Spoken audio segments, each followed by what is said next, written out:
Hello guys, what's up? So I'm back again for another tutorial video. So in this video, I will gonna show you how you can change the password of your phone's portable hotspot. So if you are interested, then keep on watching. But before all that, if you are new to my channel, consider to like and subscribe for more videos like this, and also, you can comment down below if you have something that you want me to make a tutorial about. So without further ado, let's start the tutorial.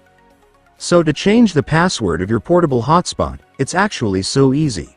So for the first step, I want you to go to your phone settings. And once you're on settings, scroll down until you find the portable hotspot option. Once you've found it, just go and tap it. And here in the portable hotspot section, you will now be able to see the setup portable hotspot option, which is where you can change the password of your hotspot. So just go and tap it. And after that, you can now change your password right here, so just enter whatever you want.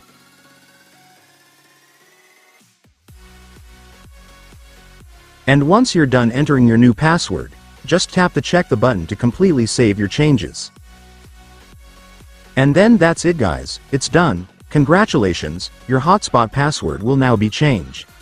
And so that's just how you do it guys. Now that you've watched this video, you can now do it yourself. So that concludes our tutorial video for today. I hope it helped you. Thanks for watching, goodbye.